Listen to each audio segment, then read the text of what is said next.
Hello, and welcome to Mystic Dog Mama, the podcast for soul led dog mamas, where you'll discover how to best nourish your dog and yourself, mind, body, and soul.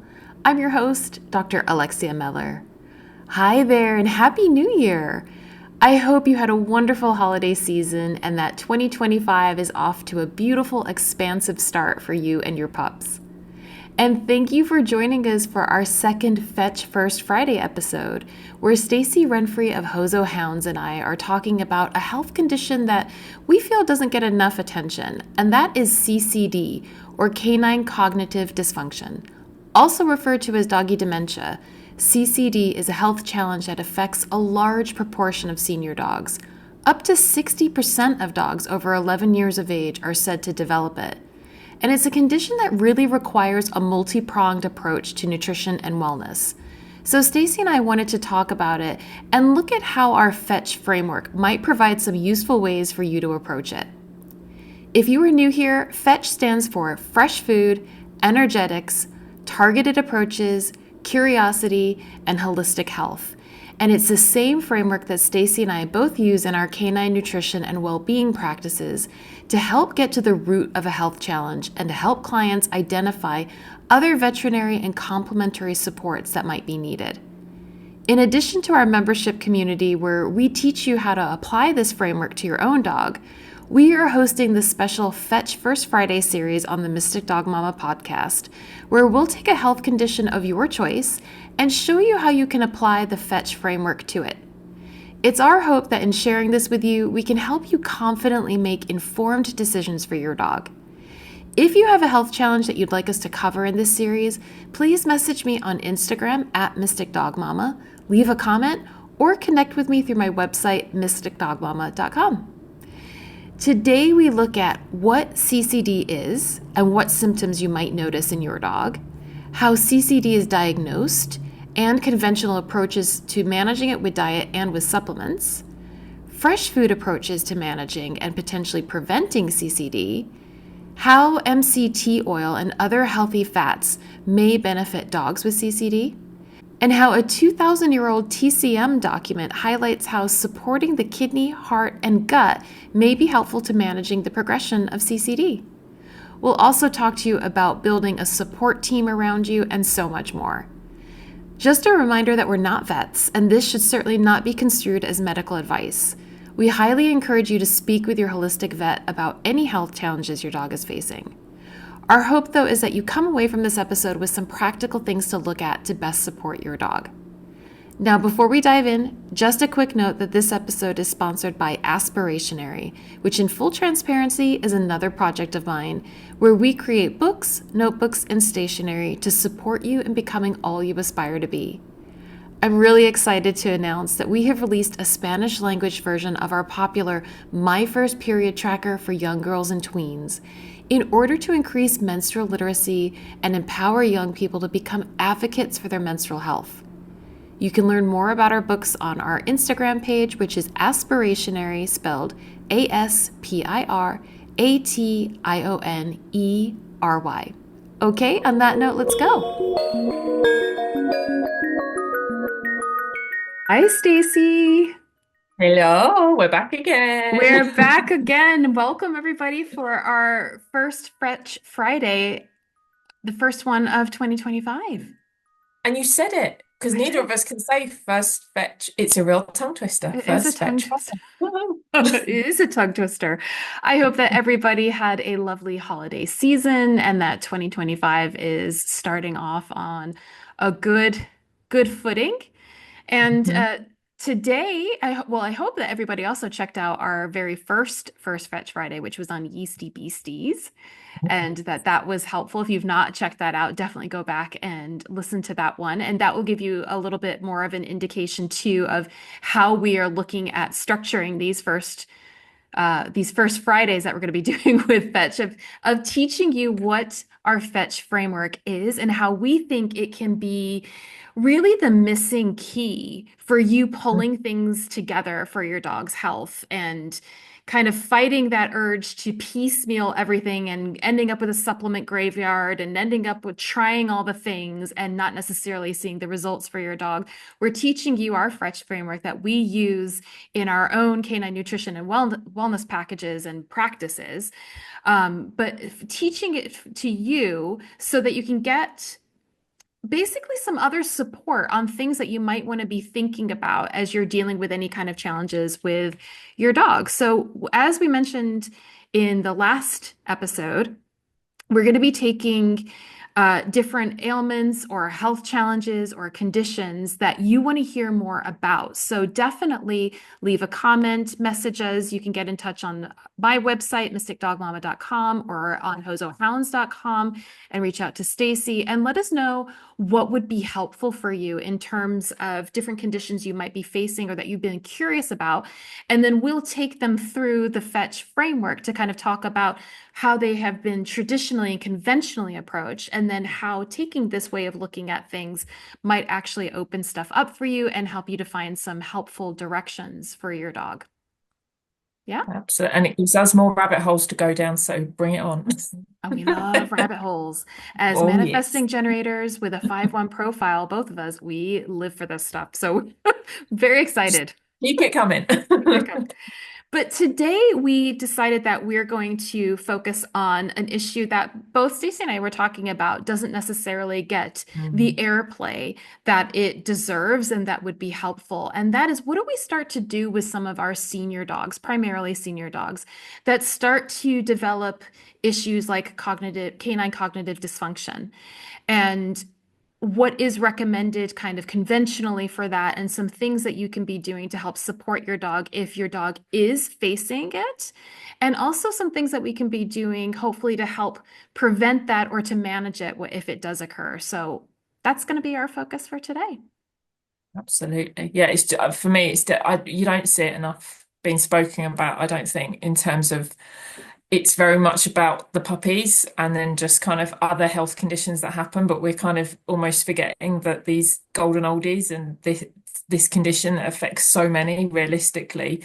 And yeah, there's so much that we can be doing, but we just need to know what to be able to do first. So that's where the F.E.T.C.H approach comes in. Exactly, which we will be diving into. But this is an area of interest for Stacey in particular, because as I did kidney disease as my focus through my studies because of my experience with Lucky, Stacey actually just recently did a whole deep dive into CCD. So she's going to tell us quite a bit about it and what is, like I said, what is kind of traditionally, conventionally done to support dogs with it. And then we will lead you through how we approach it through a F.E.T.C.H lens. So what is CCD for people who are not familiar with it? Well, it is doggy dementia. It's the doggy equivalent of dementia that humans will get. And it's according to research, it's up to 60% of dogs over the age of 11 will get it. So we're talking kind of a relatively high proportion. And when you consider that it's 1 in 2 for cancer, and then you've got 60% for potentially CCD, we've got a lot that can be affecting these older dogs and what we could potentially be doing. And I think it was 30 million dogs in the US and 15 million in Europe. So this is a lot of dogs that this is affecting. And it's not just the dogs as well. It's going to be the guardians and the impact on everyone's life that this condition has. So it's very much looking at it so that it can support the dog and the guardian, but to support the symptoms as they come out and as they progress, because that's going to add stress to the owners, that's going to then add stress to the dog, and then you end up with that kind of cycle of stress and anxiety and all of those other things. So I think it's very much about that whole dog approach, which is what F.E.T.C.H is, but as well considering the impact potentially on the guardian as well, because I think that's probably overlooked in the conventional kind of treatment plan. It's not considering what this is actually, the toll that it's taking on the owner, looking after and caring for a dog that is going through this process, in the same way that for adult children potentially having to deal with their elderly parents. I went through it with my grandparents and saw my mum go through it with her parents. So dealing with that situation, it is incredibly hard for the carer. So I think that's another really important aspect that needs to be considered in part of a care plan for these guys. So yeah, it's just not spoken about enough. So I think it's really, really great that we've been able to bring it to the table today and just talk about it. So yeah. Yeah, absolutely. No, I love that you mentioned that the impact that it has on the household because uh, and I too went through the same experience with helping my mom to care for my grandfather who suffered from dementia, that there are so many things that are just not taken into account when you think about the experience of the emotional toll, the physical toll, the needing to shift things in your environment, in terms of like managing and all of that kind of stuff. So we'll dive into some of that stuff today because again, it needs to be talked about, but it's part and parcel about with how we as nutrition and well-being consultants think about supporting the guardians with a whole plan that looks at beyond just what goes into the bowl, but what are some other strategies? How do you build a team when it comes to caring for a dog with CCD? I think CCD is probably one of those conditions that more than most really Yeah. would benefit from a team. So what kind of a team would be helpful for you to be putting together? What kinds of support? Looking at the whole dog from well beyond the bowl, but what other things that would be helpful? So, but I thought it might be helpful. So, given the vast number that you just shared with us of dogs that are kind of prone to get it, how would a guardian start to suspect that their dog might have CCD? What are some common symptoms that they might start to recognize? I mean, it's very similar to humans. It's that kind of forgetting like taught commands that they might have remembered, or going to somewhere and feeling confused. So there'll be confusion, anxiety, restlessness. Quite often their body clocks will flip, so that they'll tend to be awake much more during the night than they will, and then they'll sleep a lot during the day. So again, that can have a massive impact on guardians if they're having to deal with the dog during the night and they're working during the day. So that can be a really kind of difficult one to manage. There's such a long list. I was just looking through to remind myself of everything. But yeah, the altered sleeping patterns, soiling accidents, standing by the door but not at the right side of the door, so that they'll stand by the hinge rather than where it opens. It's those little signs that you might just necessarily go, oh, it's just because they're getting old. But when you start to build that picture of the things that are coming together, so oh, hang on a minute, and they barked at the postman, but they don't normally bark at the postman, or they barked at so and so. So even little things like that you might not necessarily at first glance think is a symptom, when you start to kind of take notes. And I think it's probably, and I'd suggest this for anybody with any dog really, just to kind of get to know their dog and understand what their normals are, in kind of inverted commas. So what their normal reaction to a certain event or activity or someone coming in the house, so that as those things change, that you kind of go, ah, hang on a minute, we've had 3 incidences of this, and then we've had 2 of that, and then things just start to build a picture. And I think that's probably a really important part as your dog ages and gets into those senior years. And I think that's why I was so interested in this topic, because Ted's now 9.5, and I'm just kind of thinking about all those things that I can do to support him as he now comes into that senior part of his life. He would be very disgruntled at the fact that I'm calling him a senior, because he still lives like he's 2, but that there are changes, not necessarily from a CCD perspective, but metabolism and just ability to the immune system, and just other little things that I'm beginning to pick up for him.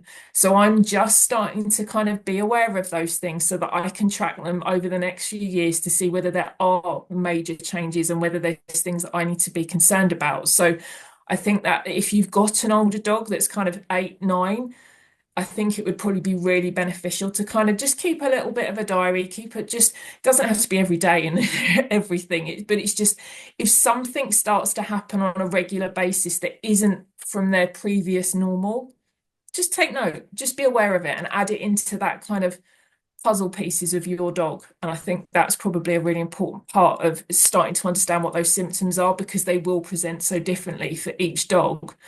So, and everyone's original normal will be something else. So the adjustment for that will be something else as well. But it's just thinking about, are they awake a bit more during the night? Why did they have an accident? Is it because I didn't let them out in time, or is it because there was something else going on? And just being aware. I think that's probably just a really important part of this puzzle piece as it all starts to come together. Hmm. And I've just rattled on for ages on No, that. no, I think that's so important. And I agree with you. I'm a big proponent of starting to track and understanding what your dog's normals are, across the board, including blood work, for example, like what's normal for your dog and these different patterns, what are their eating patterns, all of that. But I did want to point out too that the guardians might be familiar with an acronym that's often used to help people to establish whether or not these symptoms correlate for CCD, and it's DISHA at DISHA, or also seen it DISHAA. And the D is disorientation. The I is interactions with people and other pets that have changed. So again, this is pointing to where there are changes from your dog's normal. The S is for sleep-wake alterations. The H is for house soiling, and the A is for activity level alterations. And then I've often seen with that second A being added in anxiety and depression as another thing to be looking at as well. If you start to notice that your dog who didn't previously have anxiety, so again, this is always in relation to what? If you've got an anxious dog, then, anxiety is kind of normal for them, right? But if you've got a dog that didn't have any kind of anxiety or depression, and all of a sudden they start showing some of these symptoms, that could potentially be something that is associated with CCD. But I did want to touch on because we had talked about this before recording in terms of how is it diagnosed, and this is something that your vet will have to diagnose. So the important thing is if you're taking note of all these things, like Stacey was saying, you're keeping a record. You can then go into your vet informed. And again, our whole F.E.T.C.H perspective and philosophy is about how do you best become your dog's health advocate? And that starts with you having information that you can then use to work with your team in order to best support your dog. So if you're able to go into your vet and say, "Hey, I've been noticing these changes over the past few months. Can we look into this?" I think it's important to recognize that CCD is not really diagnosed in and of itself. It's more a diagnosis of exclusion, which means that a lot of the symptoms that do show up for CCD can be correlated with other things, other types of illnesses, other things going on in the dog's life. So that's where if you've got the record that you can go in and say, "Hey, I've been noticing, here's the pattern," that will help your vet to do the diagnosis of exclusion. But in terms of how they start to exclude, there are a few things that can be done. One is your vet might actually use what's called the CADIS, and that is the Canine Dementia Scale. And that is a questionnaire that you are asked to fill out as the owner. You can see this. There are different ones that are available, like on Google. You could download one if you wanted to, if you suspected, and start. That could be part of what informs your record keeping, for Yeah. example. So you can go into your vet and say, "I've been using this CADIS scale to kind of look at these things. This is what I'm noticing." That can be helpful for your vet. It can be looked at through an MRI, but that's very costly, and most vets are not going to do that. So that's generally not what's done. But some other tests that your vet may want to do, or that you could ask your vet to do, because again, this is part of you being the advocate for your dog, is if they're saying, "Oh, no, no, no, we don't need to look at that," if you would feel more comfortable using these tests as an exclusion method. Some tests that you might want to have checked out are looking at their blood work. So getting their complete blood chemistry panel, for example, doing a urine test, seeing if they're, like, for example, infections. UTIs can present in some of these same, or create some of these same sort of symptoms. So looking for that for any other underlying diseases or metabolic causes that might be contributing to it. Having their blood pressure checked, doing radiographs to make sure that there's not pain in other areas that might be causing some of these same symptoms. And then, like I said, you could do some more advanced tests like MRI, etc. But most people don't recommend that because of the cost, and you don't necessarily need that. Yeah. But just letting you know that that is an option if that's of interest to you. I'm now going to start doing annual bloods for Ted because now he's got to 9.5. These are the things that I want to start adding into kind of a protocol for him. So annual bloods and the urine will start, because then that will give us an idea of what his normal is now, next year, the year, and as he gets closer into those more advanced years, when those changes if they occur, but at least it will give us an idea of where we were starting from and what changes are coming. So that's something that I will be focusing on next year in building into his team, along with his holistic vet and his um, osteo. So it is about that whole thing about building the team and having that and checking all the avenues to make sure what's going on isn't that, is it a UTI that's causing the accidents in the house, and kind of the rule of exclusion, isn't it? It's that Yeah. whole thing. The more and knowledge is power. So the more information that we have about what's going on for our dogs, the quicker we're going to be able to pick up on things and be able to make adaptations and create different plans for the dog. And knowing Right. that that is going a bit like with the yeast protocol when we were talking about that, it has to be adaptable and changeable Hmm. depending on what the dog's presenting with. And that it might be that 1 month one symptom shows up more than another, and because it's a seasonal thing as well, and all of those things. But just keeping an eye on all of those things, I think, is just massively important. So yeah, Definitely. absolutely. Definitely. No, I'm a big proponent of having regular checks done, not from this fear perspective, but Mhm. to get a sense of what is normal for your dog. And for me, that definitely came into play when Lucky had his kidney issues. And I started to question, like, is this actually a problem, or is this just his normal? And when you start to understand that the normals that are presented for everything that we're testing our dog against, there's a range. Those are just the averages. So that doesn't necessarily mean that there is anything wrong with your dog if they sit outside of that. It's again always in relation to what. And so I use the example in the kidney disease conversation that those normals were for the bun levels, and so where we're looking at nitrogen breakdowns in the urine and creatinine and all of that kind of stuff. Those come from kibble-fed dogs. So when you are fresh feeding your dog, there's more protein in the diet, and therefore there's going to be more protein, but evidence of broken down protein in the blood as a result. So it doesn't necessarily mean that there's an issue with your dog if they present a little bit higher. Again, in relation to what? If it's super high up the scale, we might want to look at something. But if you are doing regular testing for your dog, you then have a sense of what is normal for your dog. And this helps you to advocate for what your dog needs when you can go back to the vet. You might not end up with the same vet every single time, right? You know your dog better than anyone, but you can say, we regularly test, and this is what we've established my dog's normal is. How does that then change the way that we're having a conversation about this? So definitely that was me going on my little soapbox about, Yeah, yes, no, but I find think your it is. dog's It's just normal. so, yeah, and that's it. That's what it boils down to, isn't it? And then you're able to observe for the changes, and then you can adapt and change to suit whatever's going on for them. I think Yeah. that's, yeah, Yeah. it's a massive part of being proactive and then advocating. It's that whole bundle of goodness, isn't Absolutely. No, it it? is. It is. It is. But so assuming that we do have a diagnosis of CCD, we've gone through establishing you've had those kind of conversations with your vet, and you've come to the conclusion your vet has diagnosed that your dog does have CCD.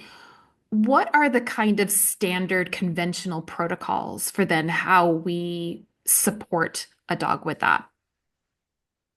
One of the big ones is going to be my favorite subject, the prescription diets. Um, and there's two main ones on the market offered by Purina and Hills, and they both offer certain things within that. And if you're going to have to choose, potentially the Purina over the Hills, just because they've added the MCT. But the reason they're adding those MCT and the omegas is because they're well known for brain health and cognitive function. So the MCT is a source of ketones, and ketones play a really, really important part in older dogs. So I'll have to backtrack a bit, Yeah. but it's in terms, so the brain uses glucose as its primary source of fuel, basically. But there are studies to show, both in humans and in dogs, that as we age, our brain is unable to utilize that glucose as well. And our bodies are so amazing and can adapt so that when we've got a scarcity in one nutrient or something, we have backup systems. That's why our bodies are amazing. And the backup system for the brain and the fuel is ketones. And they're processed by the liver and they come from dietary fats.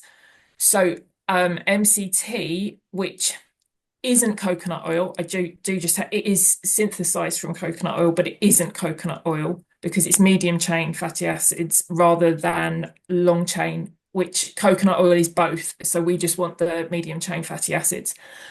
And so the liver will then convert that MCT into ketones to fuel the brain.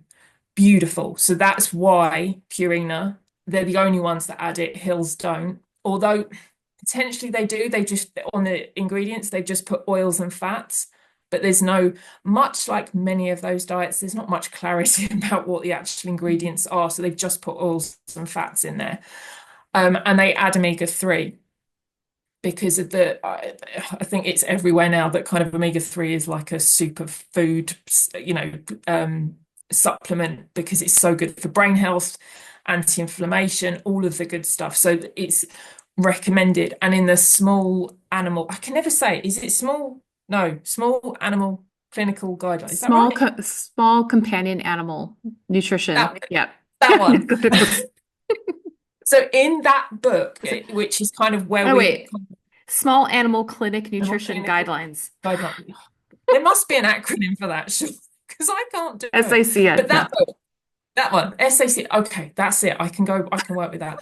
So within the SACN, this magical book, which is kind of a reference point for vets and us and for other people within the industry, just to get an idea of what's going on with that body system or that particular condition, they recommend a minimum of 1% omegas, which just seems like such a meager amount, but that's what they're saying.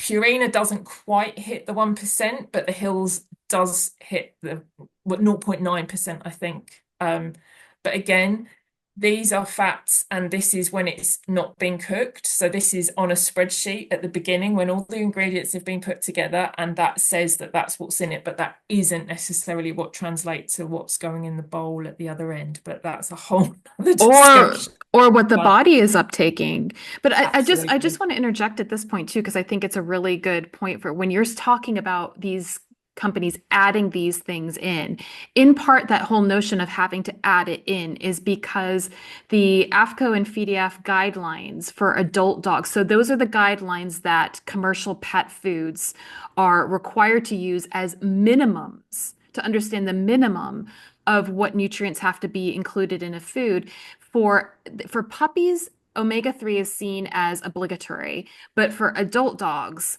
omega-3 is not seen as obligatory, despite the fact that we know it's super, super helpful. So they're adding that. The reason it's called added is because it's not required for the standard adult formula. So it becomes an addition in the prescription formula at a very small terrifying amount. In that, for me, I just think that's crazy, but that's a whole other discussion. But given the amount of evidence there is to support omega-3 being in the diet, given how omega-6 heavy our diets and our dogs' diets are, especially if they're on chicken and beef that is not regeneratively farmed, they are going to be sky high in omega-6. And if we've got nothing to kind of balance that leads to inflammation, which will then only potentially promote conditions like CCD. So it just seems bonkers that we're not supporting the dog from a much younger age with omega-3s in the diet. So yeah, that bamboozles me completely as to why it's not in.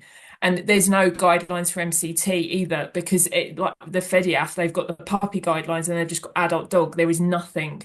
There's not even a third section for kind of senior dogs, where there probably should be, because their needs will change and what their body needs, and like you were saying about uptake and all of those things, will change because their metabolism will change, because that's what happens during the aging process. So, and there's no thought about the fact that their bodies are stopping to be able to use the glucoses effectively, and they need this backup of the dietary fats, and how are they going to supply that?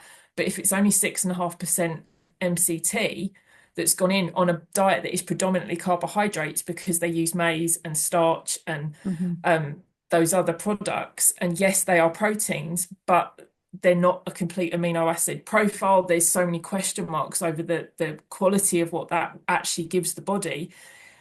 There's nothing for those older dogs being catered for within the FEDIAF guidelines. So I think there's something really missing in that discussion, because you've got puppy, adult, and then nothing. And an adult 3, 4-year-old dog is very different from a 10, 12-year-old dog in terms of what Definitely. they need. So I think it's a real missed opportunity for us to be able to dig a bit deeper and on an increasing longevity and well-being rather than just kind of using a prescription diet for a condition that potentially, if we were thinking about it earlier on, may not progress as badly as it would do if we're leaving it until it's like, what is the saying about after the stable door shut, the open? That phrase. I can't think of it. I don't think I What know is that one. Is this a is this British one? I think this is a probably? British one that didn't filter through my upbringing. Yeah, it's about the stable door being shut. Is that one? It's like after the I can't. I'll But Google it's it afterwards. here we But go. anyone that's British and listening, you'll know what I mean. It's just like leaving it until Yeah. last minute and then dealing with it. It just seems backwards to me. But Yeah. that again, it's part of a much bigger discussion. It's not just as simple as saying that I can understand why they're adding those things, but are they actually being used by the body? Right. And that's And can they? yeah, we'll come to that when we talk about the fetch thing, because one of the things that Stacey and I are both really interested in, and this was part of our course training as well, is looking at why are these so in light of those clinical nutrition guidelines that are set forth. And again, like Stacey said, that's what your vet will be using if they're making any kind of nutrition recommendations for you. It's what is used to then think about how the commercial foods are formulated. What we were trained to do and what we really enjoy doing is looking at, okay, so why were these adjustments made? Again, the adjustments are made in relationship to a standard adult kibble formula. So that's what we're talking about is our kind of base. How do we then shift according to a particular condition when we're talking about prescription diets? But we were looking at, is it possible to meet and exceed what a prescription diet, a commercial prescription diet can do using fresh foods? Spoiler alert, like I said in the kidney disease issue, yes, you can. And one of the things that I want to say kind of like, well, across the board for anything that we're going to be talking about when it comes to making that comparison between these commercial kibbles and fresh food is we have to remember that the primary nutrient that the body needs is moisture. Hydration is of the utmost importance for health, and these dry Agreed. formulas don't have any. They don't have any. They have less than 10% per dry matter when you're looking at your labels. And fresh food has on average 65 to 70%. So that becomes something that we really need to think about with especially when your dog starts having any kind of health condition. That's the first thing that we have to look at, and that's part of our argument for fresh food, which we will get into.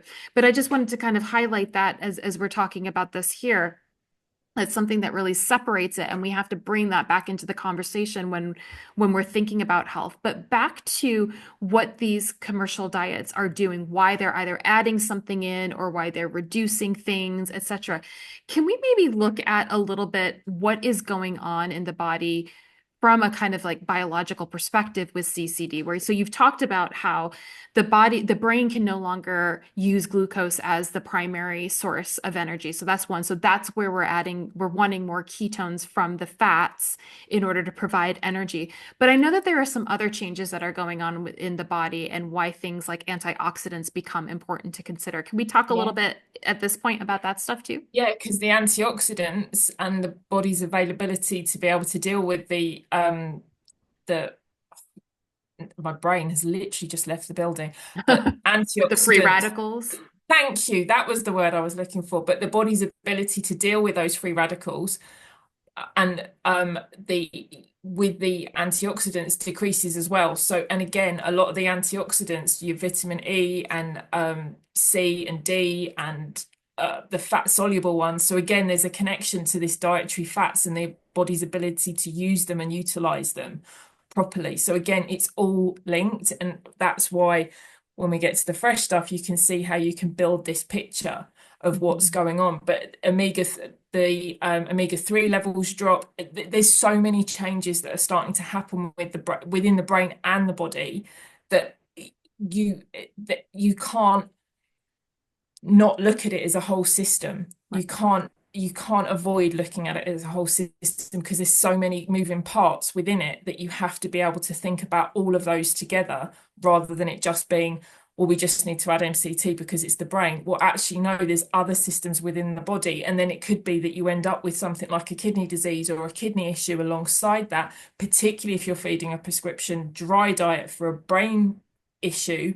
But then we've got the moisture issue again, and Yeah. the kind of and how that evolves in an older dog because all those systems are changing and the Hmm. body's ability to deal with all of those things and toxins coming in from various sources and the pressure that's put on the liver particularly as well if we've got dogs that have been on flea and tick throughout their life and vaccinated still once they're older and antibiotics potentially for any UTIs that they've been given.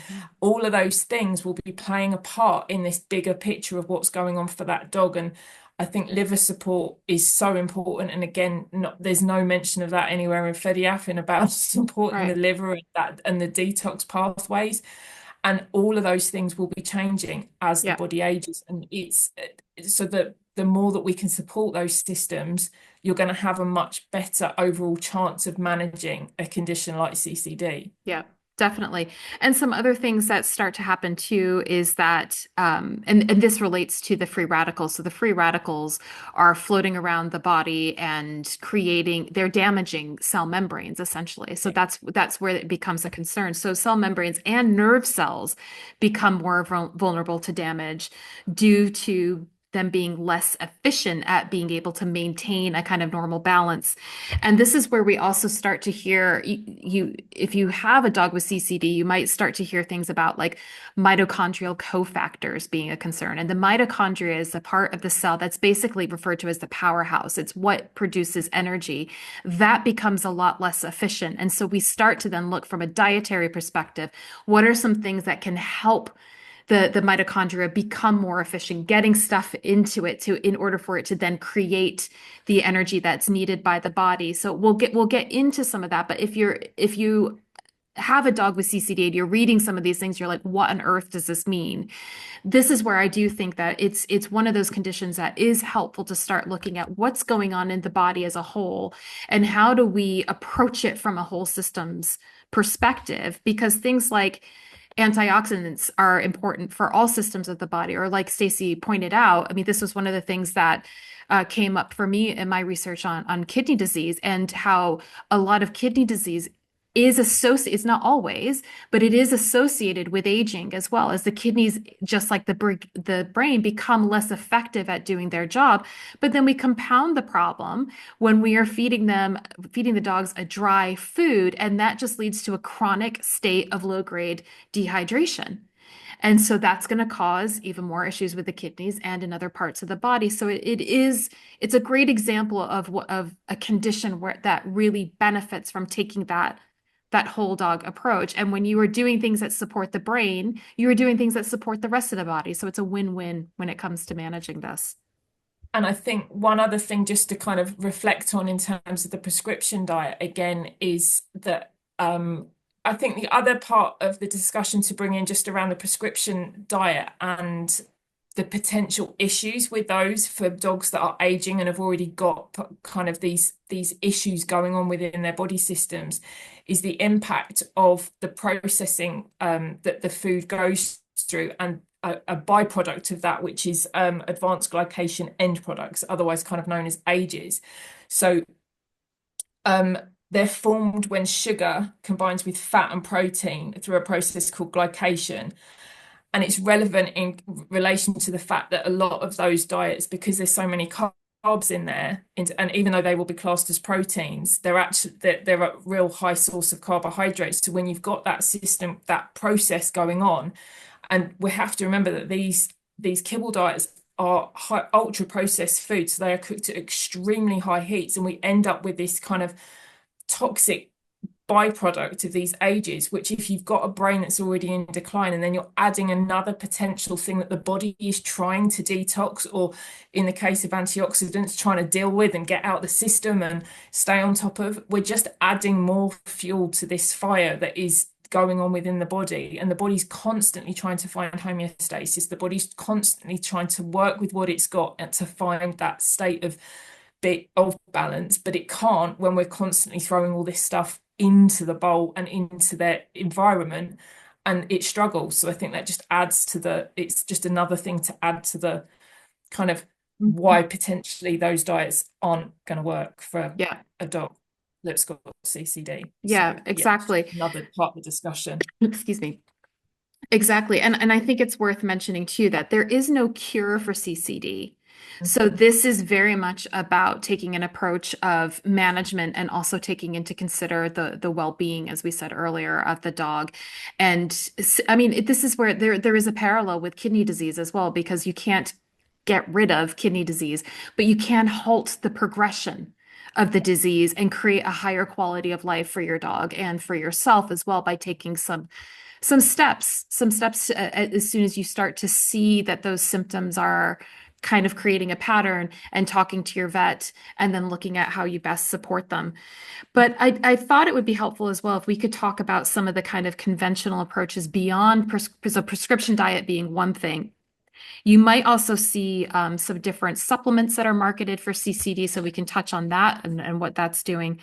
But also something that's important to take into consideration, and this is also part of sort of your symptom tracking and talking to your vet about it, is looking at how you supply your dog with pain control, that they may be experiencing pain through this as well. So that's something that you want to bring to the table as well, and look at what kinds of drugs might be necessary for that, and having that conversation with your vet about whether there might be any interactions that you need to take into consideration. So again, talk to your vet specifically about pain medications, but that might be a conversation that's needed is, does your dog need pain management? But then in terms of other medications that are currently used, I'm going to kind of read from my list of things here. There's a drug called Anapril, which is primarily in the US and Canada, and that actually contains the drug that is given to humans for Parkinson's disease, and that drug is selegiline. And what that does is it increases chemical messengers in the brain and reduces free radicals. So that's also part of what antioxidants do, is help to reduce the free radicals.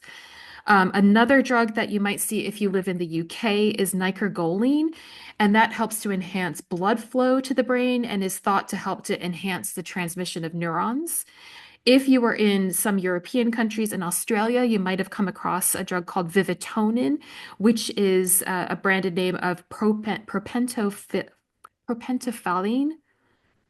I can never say these words. That one. Which also is aimed at helping improve blood flow to the brain and increasing oxygen. So you can see there's this kind of pattern of how do we get more flow to the brain? How do we increase oxygen there?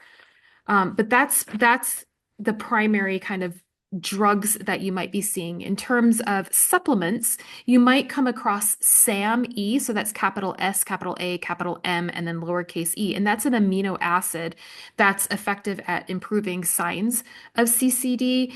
It helps in the synthesis of neurotransmitters. It's also an endogenous antioxidant. It also doesn't have any known side effects, so that might be something to talk to your vet about as well if you're looking for different kind of nutritional support. But it also helps to support liver function and is often used in patients with liver disease. So to Stacey's point of how we start to think about the way that we support the whole body and look at what is the liver having to deal with, that might be something to take into consideration. And I should say again, we're not recommending that you go for any of these things. This needs to be a conversation that you have with your vet and other healthcare practitioners, but we're just letting you know what are some things that you might be coming across, that you might be hearing about, so that you can then go and ask these questions. And just another couple quick ones are Senalife and Activate. And these are nutritional supplements that contain nutrients that help with nerve cell communication. Then there's another one called apoequorin, and it's a protein that can help stabilize the concentration of calcium in cells because it's a calcium binder, and it's sourced from jellyfish. And it is believed to combat a neurotoxin that is associated with Parkinson's and dementia in humans. So that's another thing you might see. And finally, this is a kind of this is in the pharmaceutical area, but adrephenol is a drug that promotes wakefulness, that has been studied on senior dogs. So you might also hear about that. So just letting you know in case you or your vet um, brings those up, or you want to bring them up with your vet as potential supports for your dog. But that's kind of the conventional approach Yeah, to it. and I just think it's important to also, in terms of advocating for your dog, it's okay to ask what the side effects are. It's okay to question what are the benefits, what are the risks. And I think that needs to become a more normal part of a discussion between a guardian and a vet so that we don't that and I'm not saying we shouldn't be using those drugs because many dogs will benefit from them, and if it's right for your dog then that's fantastic, but we need to have a kind of an awareness around if there is going to be any potential side effects so that you know what to look out for, Right. that you don't just think it's another part of CCD. Well, actually it's connected to the meds instead. And then as part of your tracking, you've got that in your head that you're aware that, loose stools, for example, could be a side effect of it. But just having that in your awareness so that you can go back when you have when you have like a med review of whatever the prescription review, you can say, well, actually, I've noticed that on the days that he has this, that there are looser stools, and sometimes they're bloody or sometimes they're mucousy. So it just gives you an awareness and an empowerment to be able to speak up for your dog and say, well, actually, this one isn't working. Is there something else we could try instead? So I think Yeah. that's a really important part of the discussion, and that it's okay to ask questions and ask to see the insert, ask to see the what do they call, like the data sheet, sorry, that asked to see it, or and I mean, a lot of the times I find the ones that I look for clients, I find them online because they're all somewhere, and you can just look through and just see what are the reactions, what are the potential Hmm. side effects, and just to give yourself that knowledge is just so powerful for your dog and helping to manage the condition. So I think, yeah, ask questions. It's cool. It's good. Absolutely. Absolutely. No, thank you for bringing that up about asking for the inserts, because I think we often don't know that there are inserts that come with every drug, and we don't know that we can and probably should be asking for them just so we have them for our own information. So actually anything, any drug that your vet is recommending, including even flea and tick and all that kind of stuff, they all come with inserts that give you information on side effects, warnings, all of that kind of stuff, so that it is not meant to be a scare factor. It's so that you understand and you've got all that information. And off the back of that, in most cases, unless it's an emergency, you also don't need to make a decision right there and then while you're in the vet's office. So Yeah. something that I recommend to clients is to take that information away and then go and sleep on it and see how you feel. And something that's been really helpful for me in my process is I give myself 3 days to feel through something, anything, not just related to like what I'm giving to Lucky, but anything, to see how does this sit with me? What feels right for me? And what other questions might come up for you in that time frame where you can then go back to the vet and say, okay, I've looked through this, but I'm wondering about this. What do you think about this? It's so that the ultimate aim is that you feel like you are making an informed and empowered decision for you and your dog that works for you and your dog. So take the time that you need to get the information that's going to make this the easiest decision, if I can say that, for you, the best decision for you and your dog. And that's going to look different for each and every one of us. But I think since we like to bang on about being advocates for dogs and for ourselves, because but we both agree with this. We've talked about this quite a lot, that this is where we're at right now with how we take control of our health. This is how we change the systems, right? Is by becoming those advocates. And it's why Stacey and I, a big, big part of why we created Fetch and why we've created the membership is to help explore this with you. So whatever it is that makes you feel most comfortable is what you need to go with. Yeah. And I think vets will actually uh,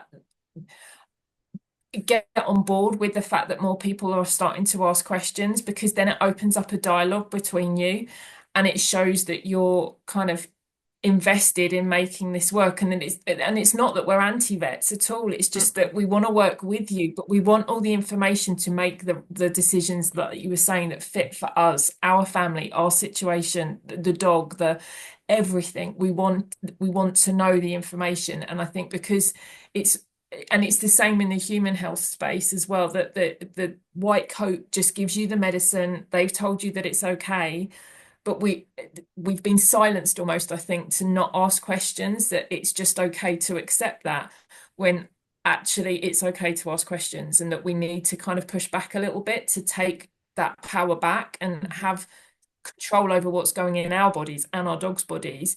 And if we decide to use certain things, then that's okay, because we understand what the potential risks or benefits are. And I think that's such an important part of the conversation that is 100%. so much missing from mainstream everywhere. And it's not about confronting, and it's not about being argumentative and defensive. It's just, I want the information. Yeah. I want to be able to make a decision on what's right for us, rather than Yeah. just because that's how we do it. Right. I think Exactly. it's And I would add it is about being able to make a decision, but I would add the word confidently so that you have mm, the confidence to that you've made the decision that's right for you. So that's what fetch is really all about. And so actually given that and given what we have just looked at in terms of the conventional approach of generally, so you'll go and you'll get assessed by your vet.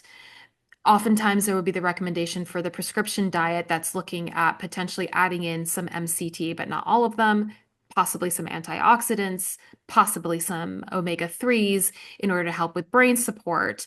And then those other drugs and nutritional supplements might be options as well that we've given in.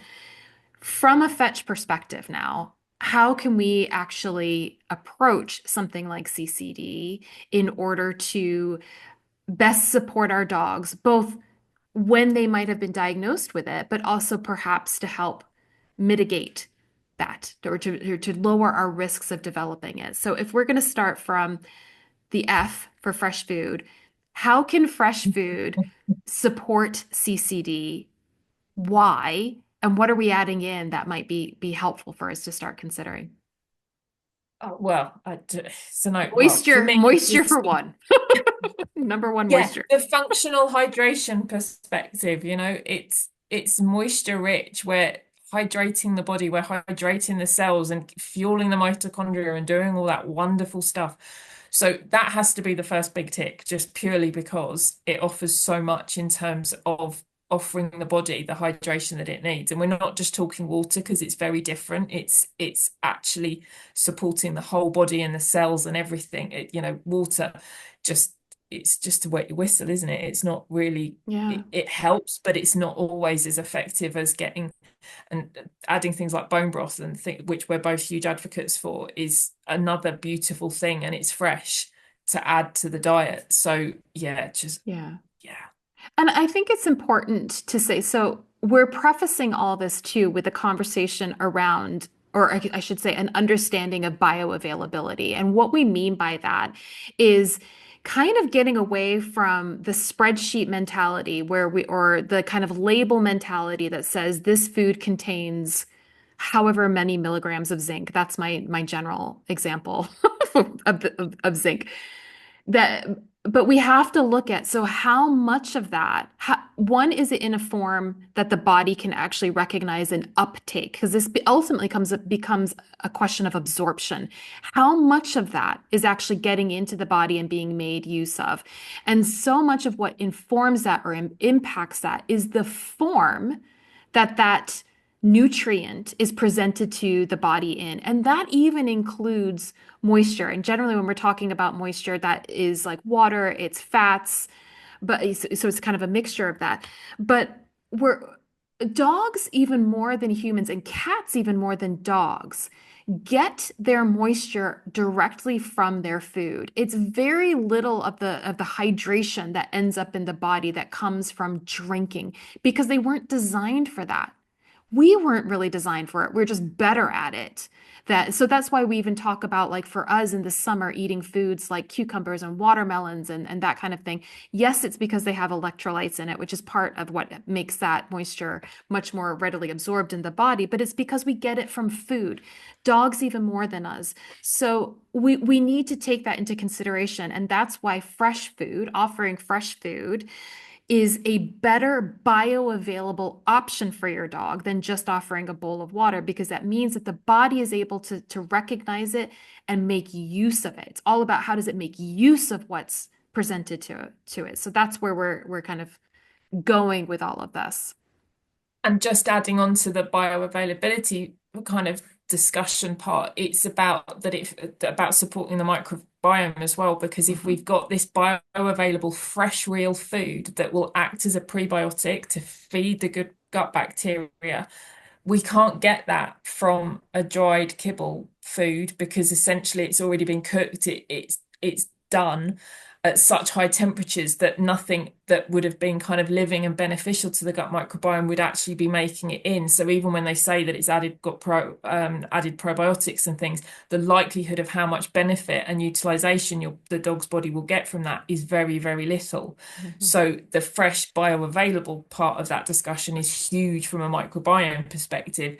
And even though we haven't quite touched on it yet, but the microbiome and the impact on the microbiome on the gut-brain axis and all of that part of that discussion, which is literally a whole nother episode, but it's such an important part of nurturing that beautiful, diverse microbiome garden, will only have huge added benefits for brain health and all those other body systems that are aging, but we can support them so much better because there's a kidney gut microbiome axis and all of the other little parts that it's connected to, you're supporting it through, and the immune system and all of those things, we're supporting it through the microbiome with fresh bioavailable food. So I think that's another big part of that discussion around 100%. why fresh wins. 100%. And I just wanted to, I mean, this is also a different episode that we can do, but I did want to kind of point it out. Well, because we're making that comparison between commercial kibbles and what we're talking about with fresh.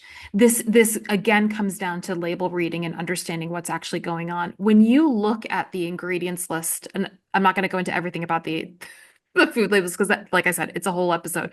But when you're looking at the ingredients list on a commercial food, the first ingredient that's listed is supposedly the one that's like the highest content in the highest percentage in it, but there are tricks around that. But when you start to see all of the different vitamins and minerals that have been added, that means, to Stacey's point, that they were killed off or destroyed within the kind of cooking process, and they've had to add them back in. So that label is talking about what's been added back in.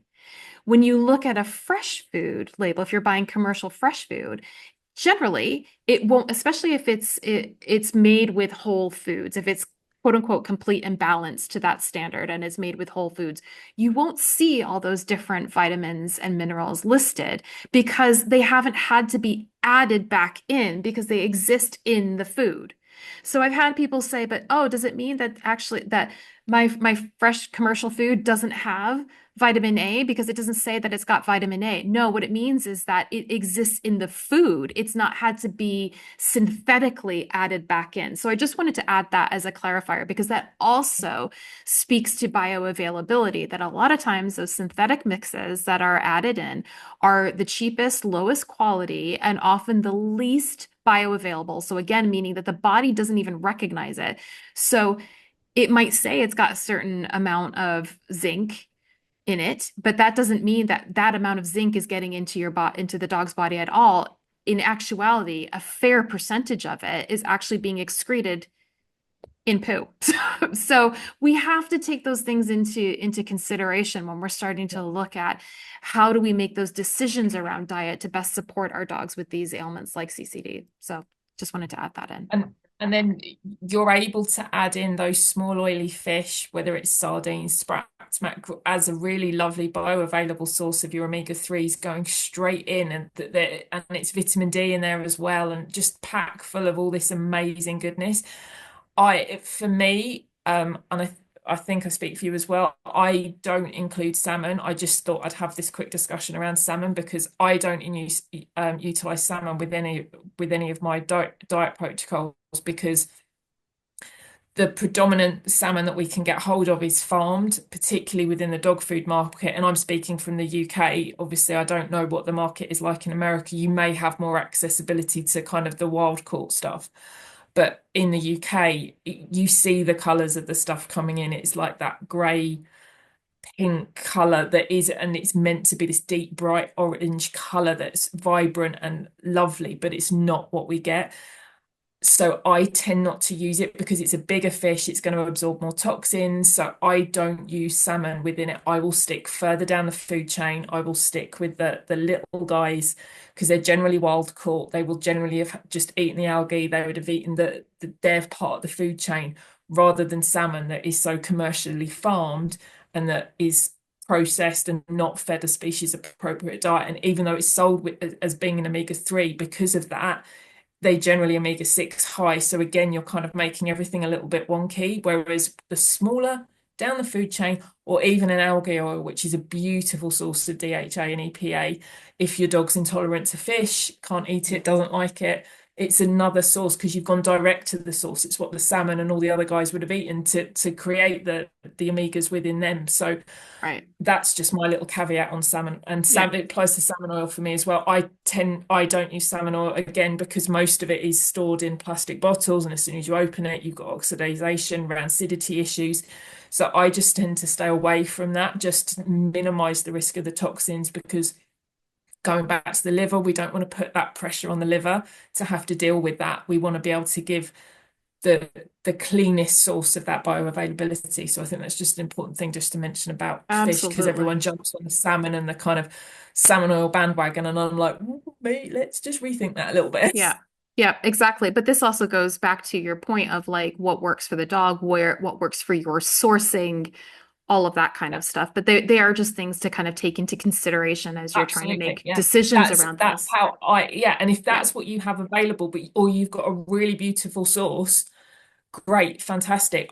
That's just from my perspective Yeah. of what I've got available here. But I know that there are people in America, and I've seen it, where they've got like these beautiful pieces of like this lovely deep orange salmon. I'm like, can't we get that here that doesn't cost £900 per kilo or whatever? So Yeah. it's definitely about an availability thing, but just having that in your mind about where your sourcing is, and is that of benefit, and again, the Weighing it up. pros and cons of each product for you, your Absolutely. situation, and your dog. Yeah.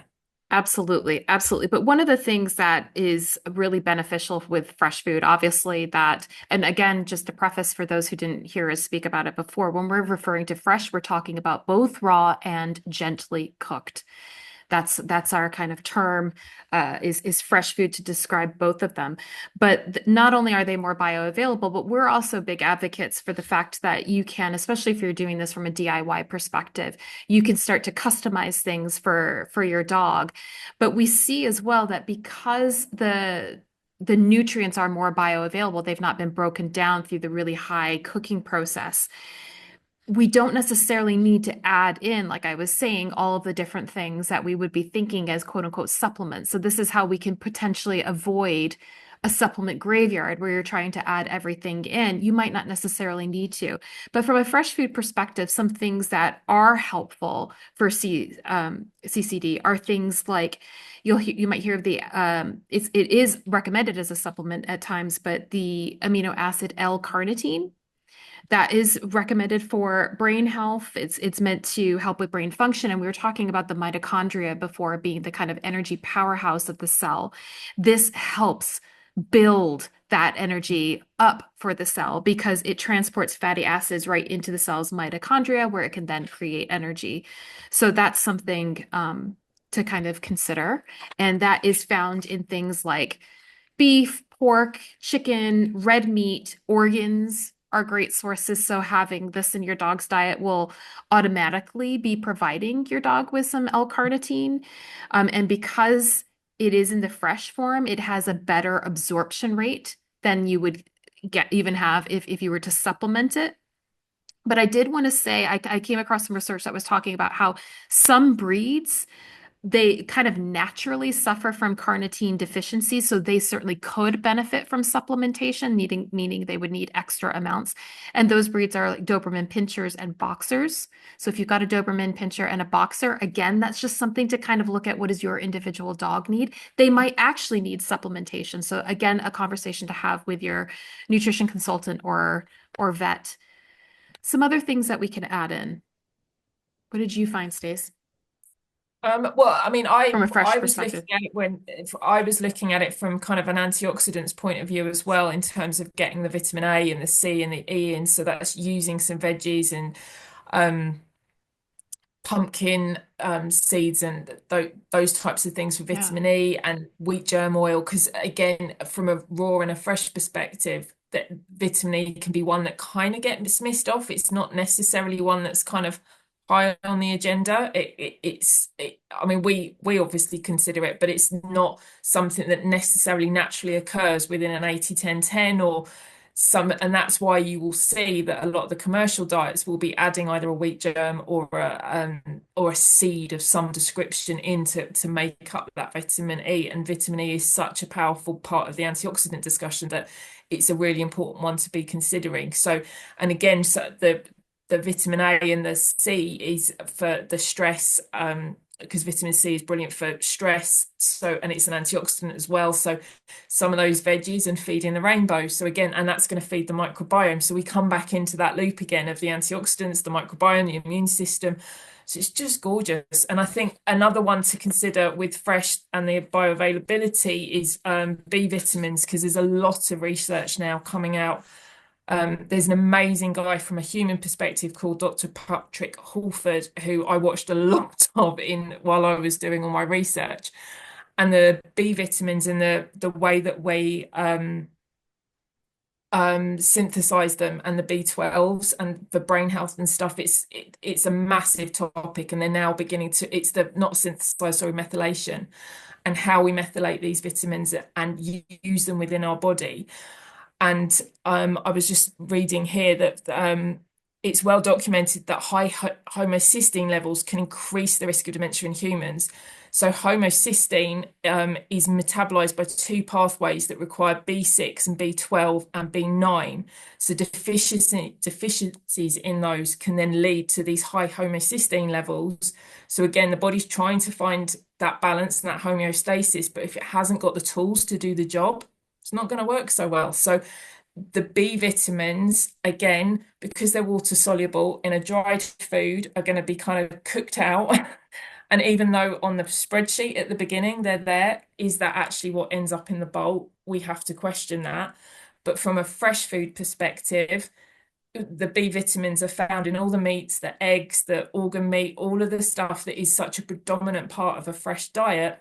The likelihood is you're going to be getting a really lovely range of B vitamins to support those bodily systems, to support brain health as well. So that's just another, for me, another tick in the box for fresh food, because we're offering the body all of these nutrients in various different ways, and the body knows how to use them and Yep.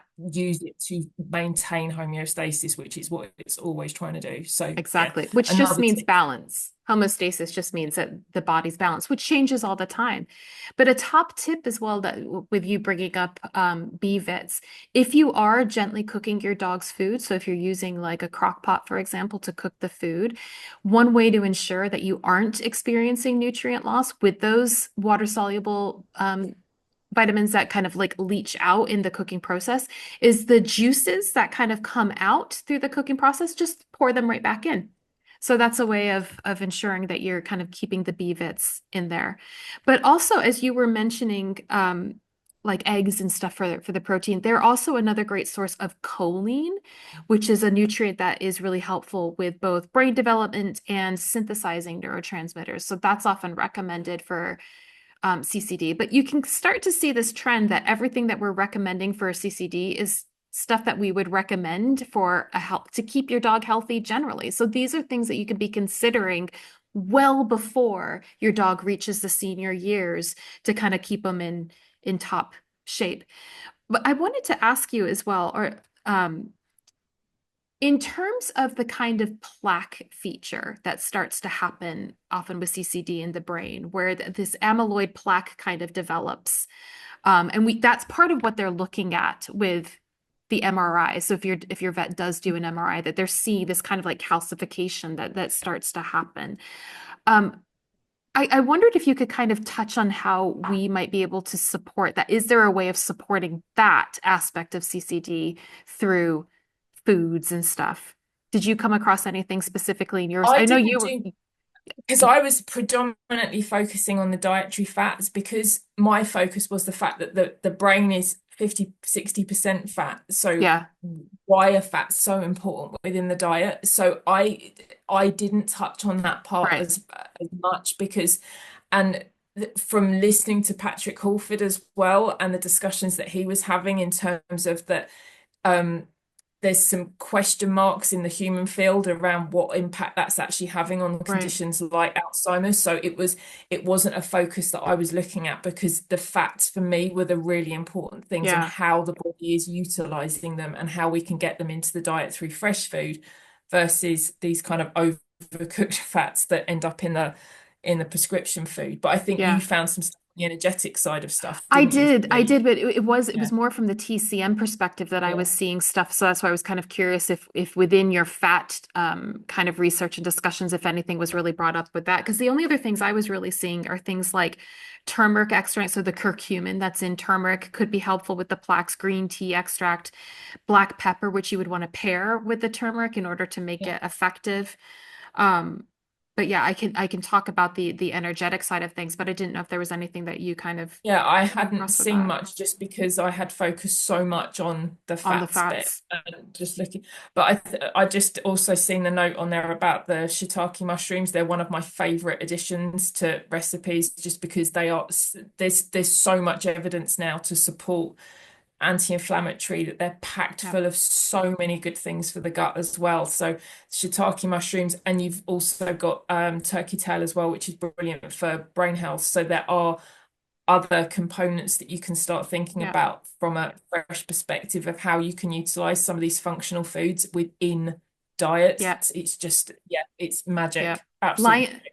and lion's mane is another one. Yeah. That's another really good one for brain health. But again, it's not thinking about, okay, so this is good for brain health. I'm going to add this Yeah. in that kind of allopathic way, but just looking at here are some things, some tools in your arsenal that you can be pulling out as like a regular way of introducing your dog to different nutrient-rich foods.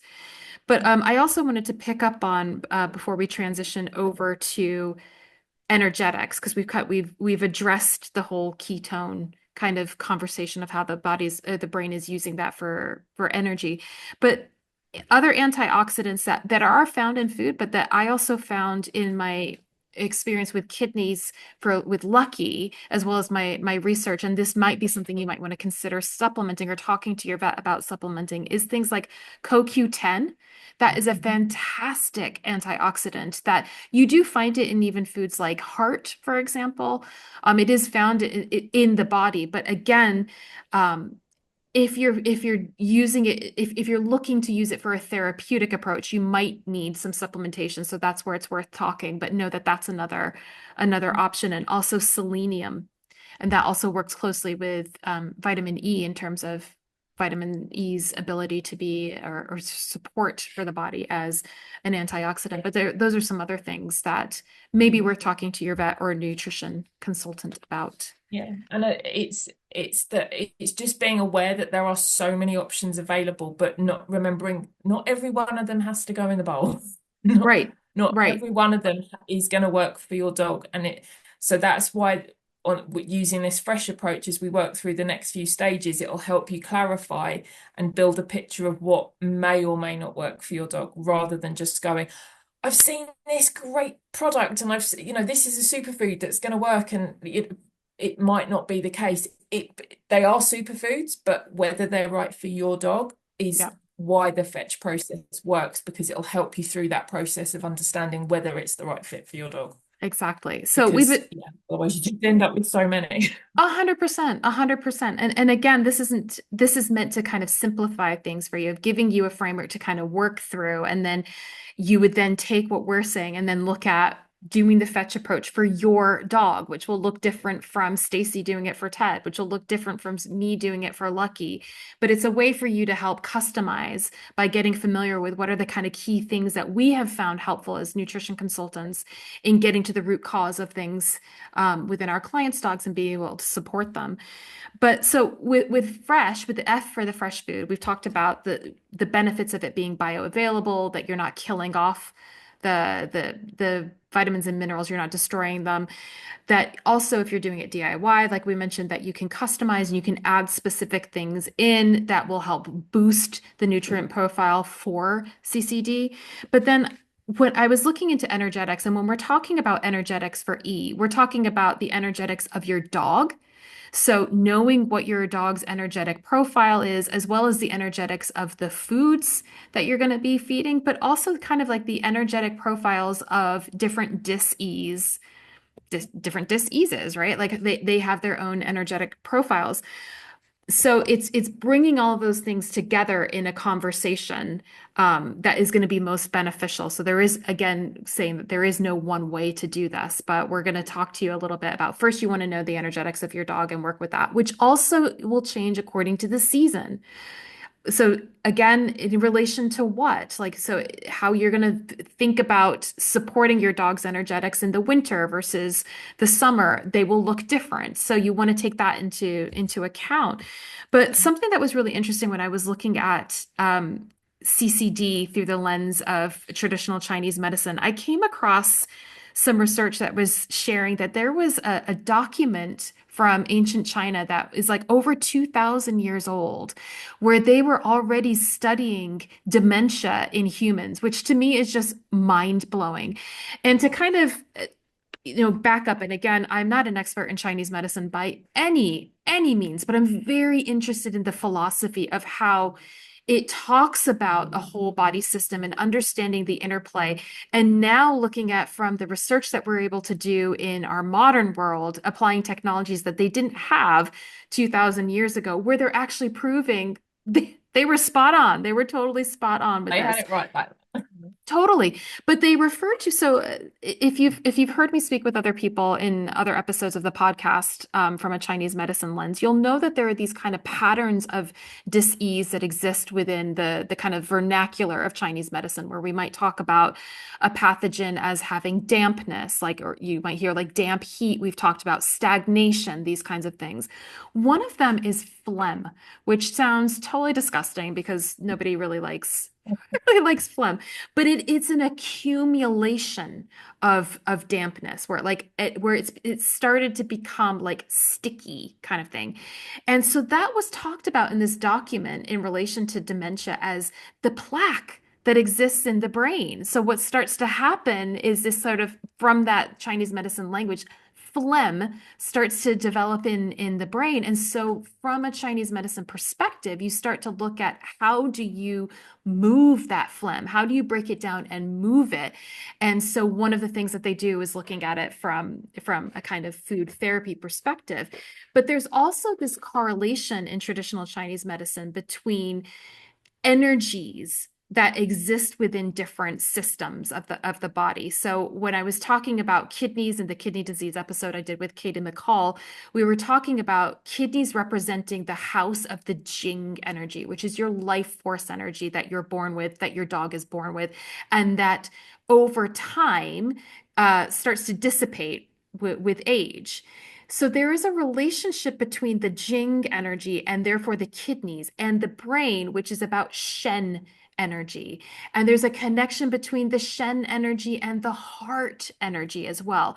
And when we start to look at, when we've just been talking to you about the kinds of foods that would best support CCD, they are the foods that are associated with the heart and the kidney to support the brain. And to me, that's like, it's like total flippin' magic. Like it, and they knew this 2,000 years ago, right? Like it's just phenomenal to me. So one of the ways from a TCM perspective, an energetics perspective, again, you want to know the energetics of your dog and then look at how you support, but looking at how are you feeding the heart? How are you feeding the kidney? That will also impact the way that you are feeding the brain. So then adding in foods that are specific to supporting the kidney. We've already told you some eggs. Anything that's kind of the start of that represents the start of life will feed the kidney. So seeds, eggs, sprouts, dark Yep. foods like dark leafy greens, black sesame seeds. Those are really great for the kidney, also really great for the brain. Like there's this massive correlation. The heart, red foods. And also with Chinese medicine, like feeds like. So feeding Mhm. kidney, feeding heart, feeding brains, feed the fish heads. If you get a whole sardine, feed the whole sardine. Nose to tail kind of concept, right? That's all going to support the interconnection between these systems as well, which will support CCD. And I just think that's like, it's so Yeah. unbelievably cool to me.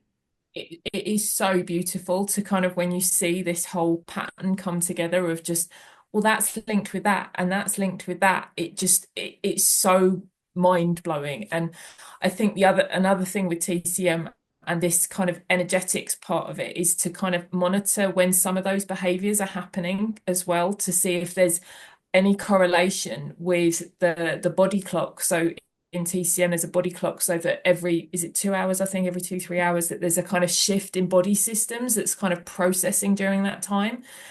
And it's looking to see if things happen, if there's a kind of regularity to a certain behavior happening between 7 and 8 p.m., for example, or because that could give us an indication that there's some imbalance within that body system.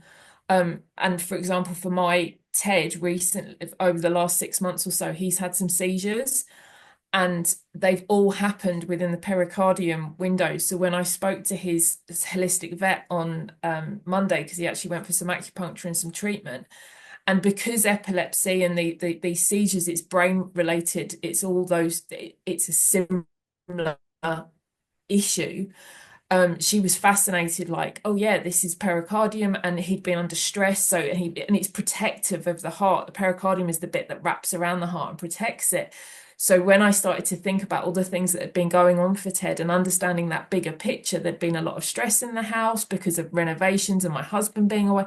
It all started to click. I was like, oh, that makes so much sense because he's protecting his heart, and it was the stress and all of those things. There'd been so much change, and that it's little things like that that just kind of give you a little another nudge as to how you can best support your dog. So Yeah, like in your tracking and in your kind of observations, just keeping a note of the time as well can be massively important. If you start working with hugely. someone like us, we'll build that into our how we look through it, and we'll be including that in the membership and talking about how you can use that clock to kind of understand what's going on for your dog if they're regularly doing something during that time. It's just Yeah. another little clue. Absolutely. And that can actually be the thing that shifts a lot of things. I've had that Yeah. specifically. I mean, we've talked about this. Like, there's one client in particular that, like, just amazing the shift by recognizing that pattern. Also, along the lines of the kind of time of day. Is your dog nibbling at certain points of the body regularly, for example? Because that also points to meridians. And in this particular client's case, there was a direct correlation between the meridians that the dog was nibbling on and the time. So he wasn't Yeah. nibbling during this time. He was nibbling at different times, but he was dysregulated regularly. So he just couldn't settle at all during the window of the liver and gallbladder. And he was also nibbling on that same line. We made adjustments to the diet to support the liver and gallbladder. Lo and behold, the nibbling and the dysregulation went away. I mean, it's incredible. But I wanted to pick up on something that you were just talking about in terms of Ted with like the stress and anxiety as well. We mentioned in the symptoms of CCD that one of the things that can start to happen is that a dog would experience anxiety. Anxiety is an emotion that is housed in the kidneys, fear and anxiety. So feeding that organ to support it can actually help not only with kind of physical changes, but also those emotional changes for the dog as well, because there are emotions that are associated with each body system. So to Stacey's point, start noticing, start marking if things are happening at a certain time of day, if the dog is paying attention to, like, they're grooming regularly a particular part of the body or licking or anything like that. Just note it, because that can be information that we can use from this TCM perspective that can clue us into something else and how we support the body. It's just Anything. fascinating. Just It every is. every time you read something and you kind of dig another layer deeper, it just makes you go, wow, it's Yeah, just another thing because it is all those little parts of the puzzle just keep coming together. And because exactly. every dog is so different, I think that's why we both love what we do in terms of the fact that because every dog's so different, applying this lens to different dogs just gives you so many learning opportunities and to just go, never knew that. Never. It's Exactly. just amazing. Just Exactly. amazing. It is. And to kind of move on from the energetics. So again, you're going to want to look at the energetics of your dog, the energetics of foods. And if you didn't catch what we've said about that before, that's looking at things like if you've got a warm dog, you might want to use more cooling proteins or neutral proteins. If you've got a cool dog, you want to warm them up with warm and neutral proteins. You take that into consideration as you're sort of building this profile. And again, that's something we can help support you with within the membership. We just want to point out that that's something to consider. But that leads us on to T for targeted, which is another approach. And you can see how this is all kind of building, that we start with fresh, we start, then the next level would be energetics, and then the T with targeted would come down to how are you specifically making decisions for your individual dog from a food perspective, from a supplement perspective, from a medication perspective, if that's the right route as well. And is there anything you want to add specifically to that? No, I think it's just because the targeting bit is when you get to make those decisions because you've got an understanding of, well, we're going to use a fresh food diet. We understand the energetics of the dog, the food, the disease as well. We've got that profile all coming together, and now we can really target in. And if you've done something like a microbiome test as well, and you've got information on what's going on within the gut, then you can target the actual probiotics to go in and actually support all those other parts along with all the fresh food as well. So this is when you can really start honing in on what works for your dog and trialing things as well, I think, during the targeted bit, because you can really start to go, Yeah. well, just because this says it's good, is it going to work for my dog? So there are, and you mentioned some of the other supplements, and there's a lot of natural supplements on the market as well. In the UK, you've got Brain Copa from Dorwest, NutriVet, they've got Nutrimind, and they're all packed full of essential fatty acids and B vitamins and your antioxidants.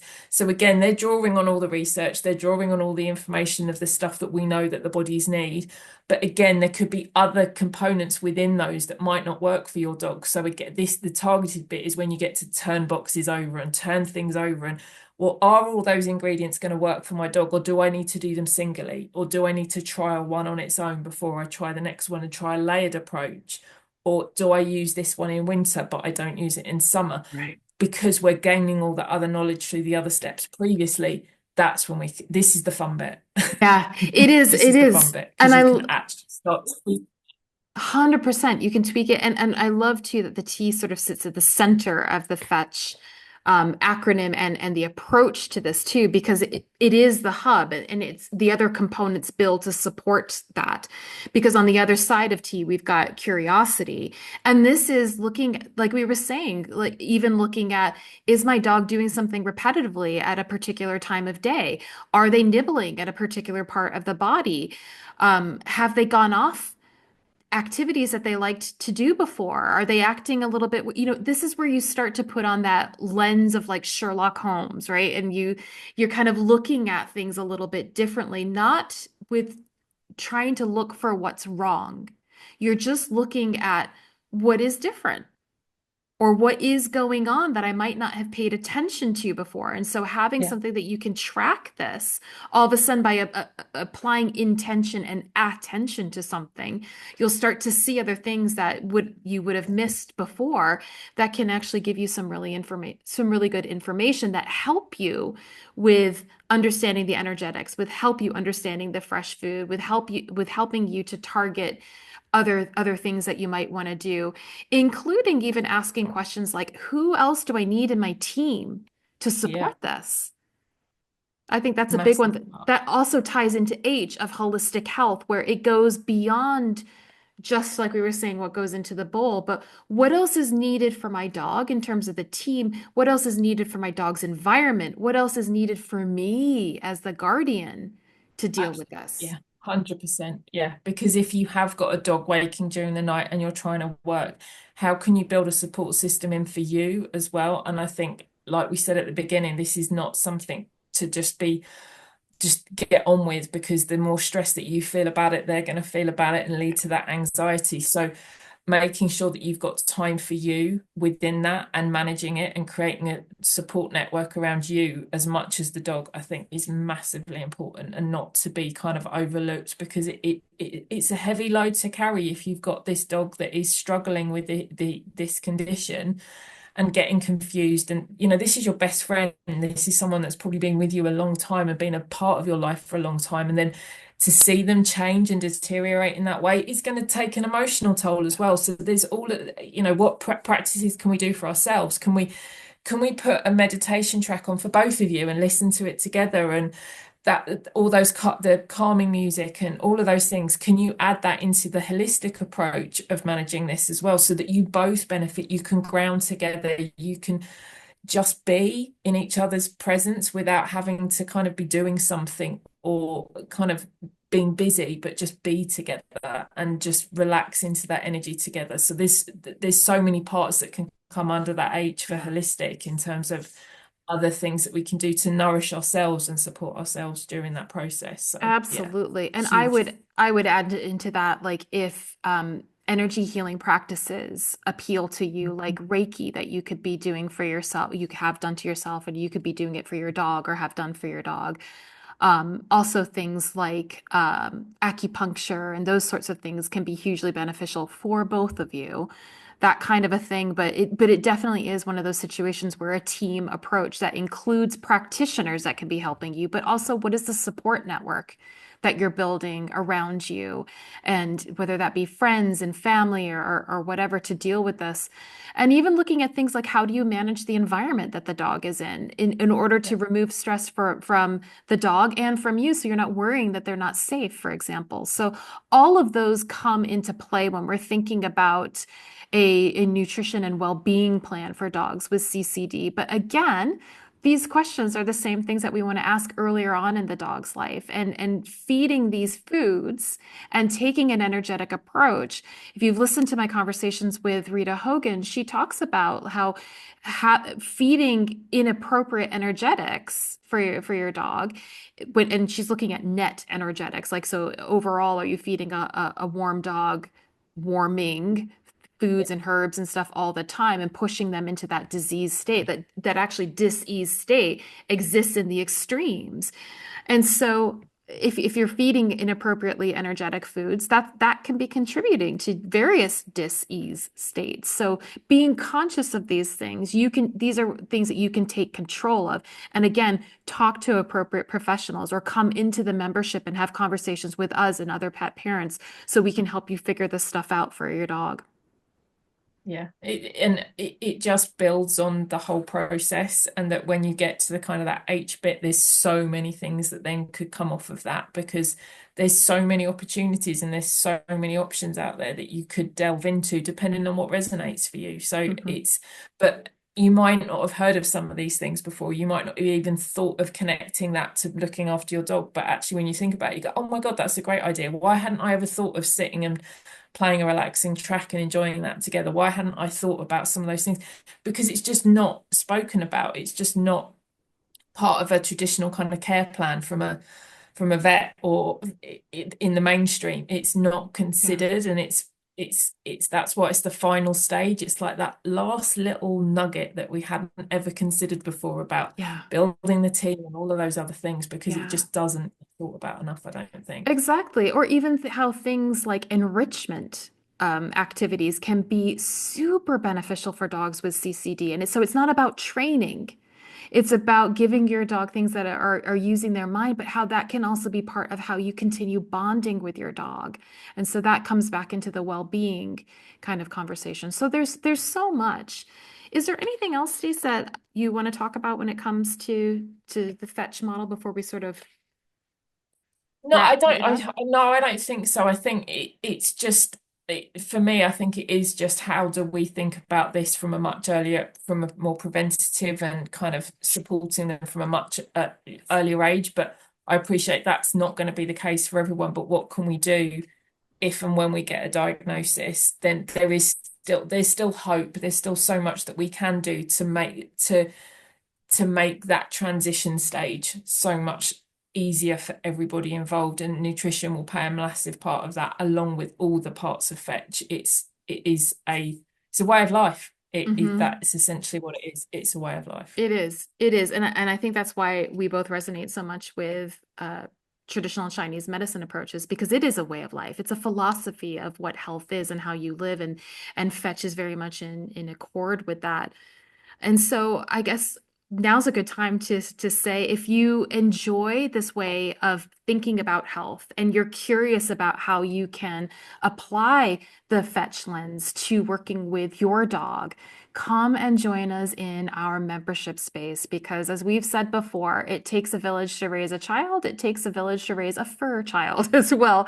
And especially with something like CCD, this is not an easy thing to deal with. And I think the village is not just about providing answers for you about like what's the best supplement for my dog kind of thing.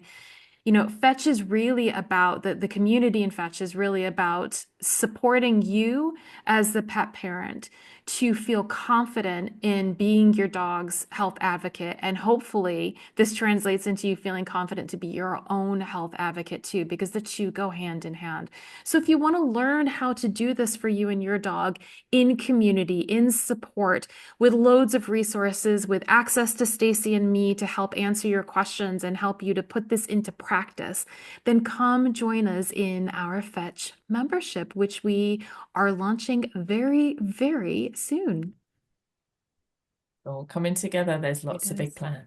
Lots of big But we plans. want your input as well. I think that's really important, because we want to build this around what comes up from us applying the Fetch method to Fetch, essentially, because it's how we put that lens onto what we create and what we add in, because it needs to be as much led by us as it is, because we can think, oh, we need to do a show on this and we need to do a discussion on this, but it might actually not be what you need. It might be more the holistic stuff that you need, or it might be more of the targeted stuff. The other bits make sense, but for you, your puzzle piece is one of those parts that's missing. And how can we help you with that? We want to build on that. That's what we want. We need your input to build it and create the community that you want as well. And for us to learn and get more rabbit holes, ideally. Exactly. 100%. So if you're interested in finding out more information, or you want to just let us know as well which topics you'd like us to cover in these First Friday series, where again, the first Friday of every month, we'll be taking a topic like CCD and running it through the Fetch lens, then either comment below, comment on Spotify, or you can also reach out on Instagram. You can message me directly at Mystic Dog Mama. You can reach Stacey at Hozho_Hounds. You can also get in touch on our websites, mysticdogmama.com or hozohounds.com. And I will leave all of those links in the show notes. So thank you, Stacey, for this. This has been such a wonderful treat for me as well, just to kind of dive into this stuff with you. I love doing that. So much fun. So much fun. And thank you, listeners. I hope that this has been helpful. And again, if you have any questions, or if you have a dog with CCD as well, and you have found that certain things have been really helpful for you and you'd like to talk to us about, we'd love to hear about what's been supportive for you as well. Otherwise, we look forward to seeing you next month in February, where we'll be talking about dental health. Very exciting. Very exciting. Thank you. Bye. Thank you for joining Stacey and me for Fetch First Friday. I hope that you enjoyed it. Did you find it helpful? We're testing the waters with this, so if there are things that we can do to better help you, please let us know. If this approach to your dog's health resonates with you and you'd like to learn more about becoming a founding member of our Fetch membership, where we'll learn in community how to become our dogs and our own empowered health advocates, then send me a message on Instagram at Mystic Dog Mama, or get in touch on my website, mysticdogmama.com. February is Dental Health Month, so our February Fetch First Friday episode will focus on this. Dental health is often overlooked, but it plays such a critical role in health, including kidney health and cardiovascular health. If you have any questions about how to keep your dog's mouth and teeth in tip-top shape, or if you're confused by any of the common products or recommendations for dental health, please get in touch and let us know. Again, you can leave a comment, reach out on Instagram at Mystic Dog Mama, or get in touch on my website, mysticdogmama.com. And let us know about other topics and conditions that you'd like us to address through the Fetch lens for future episodes. Okay, until next time.